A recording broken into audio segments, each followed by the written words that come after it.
Bonjour à tous. Donc aujourd'hui, je voudrais vous parler des fractions. Donc je rappelle ce petit livre à 9 €, les fractions apprivoisées, qui est en vente sur le site https://mathapprivoisé.fr. Il contient 500 calculs.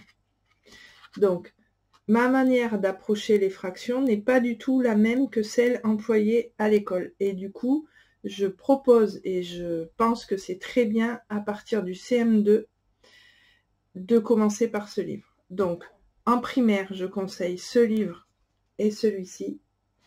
Pour les collégiens, en 6e, celui-ci, celui-ci et celui-ci. À partir de la 5e, 6e. Voilà. Donc, pour tous les collégiens et lycéens, je conseille ce livre-là, les maths apprivoisées 2 et les fractions apprivoisées.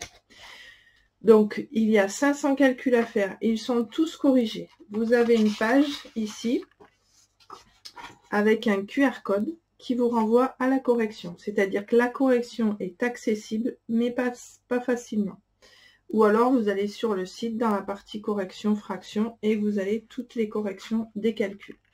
Donc, j'ai fait ce livre parce que les fractions posent beaucoup de problèmes aux enfants. En fait, si on commence par la représentation d'une fraction, donc 4/5, ça va, 1/2, ça va, des choses comme ça pose pas trop de problèmes. Mais si on leur demande de représenter 5/4, par exemple, ben là, on a des blocages qui s'opèrent et il y a à peu près 70% des enfants qui n'arrivent pas simplement à se représenter cette fraction. D'autre part, les fractions, pour moi, sont beaucoup plus qu'une représentation.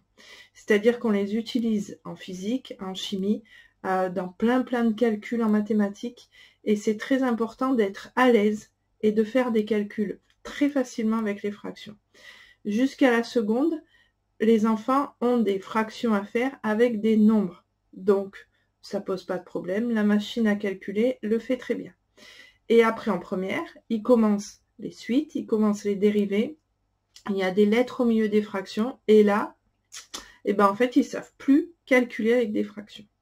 Donc, ceux-ci sont tous les chapitres qui sont dans ce petit livre, avec des exercices à chaque chapitre. Donc, j'utilise des notions qu'ils ont en primaire, qui sont les nombres premiers, les 3 règles simples de divisibilité par 2, par 5 et par 3. Et ensuite, je leur apprends à poser une décomposition. Et je commence dès la fin du CM2. Donc, je ne vois pas pourquoi moi j'y arriverai et les autres n'y arriveraient pas. Donc, ces décompositions sont vraiment la base de ma méthode sur les fractions et sur les calculs de racines. On y viendra une autre fois.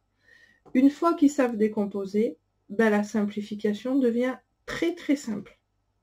Ça devient un jeu. Je peux vous assurer que les enfants s'amusent à simplifier. Ensuite, nous multiplions les fractions entre elles. Ben là, c'est pareil. Il faut toujours penser à simplifier, à décomposer avant de calculer. Pour diviser, j'ai beaucoup d'élèves qui confondent opposé et inverse. Du coup, je clarifie ces deux termes en mathématiques. Et après, ben, une division la transforme en multiplication. Et ensuite, on procède à la simplification. Le 5e chapitre, c'est être fleuriste. Alors ça, c'est un peu rigolo, mais c'est en fait pour leur apprendre à mettre sous le même dénominateur, et c'est très très important. Donc je commence à le faire en manipulant avec des fleurs. On peut prendre des bananes, on peut prendre des fruits, on peut prendre ce qu'on veut, mais c'est la même chose. Ensuite, il y a les additions et les soustractions. Donc en fait, là, ils ont tous les outils. C'est-à-dire qu'ils savent mettre sous le même dénominateur, ils savent simplifier, ils savent décomposer. Donc ça ne pose plus de problème.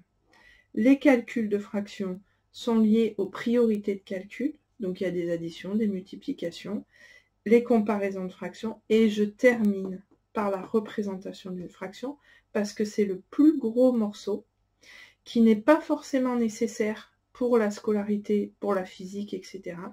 Et c'est très très important. Si au tout début, j'explique qu'une fraction, fractionner, c'est diviser. Donc n'importe comment l'enfant à la représentation de la quantité que représente 5 sur 4. C'est 1, quelque chose. Après, comme on leur aborde ces notions-là, ça bloque trop d'enfants. Voilà.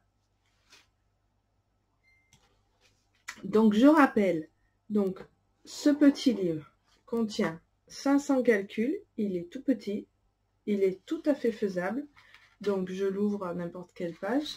Il y a une chose très importante, c'est que pour pas que l'enfant soit en échec, j'ai fait un jeu de niveau, c'est-à-dire qu'il y a l'explication, et il y a niveau 1, puis niveau 2, puis niveau 3, c'est-à-dire on va évoluer doucement en fonction de l'enfant.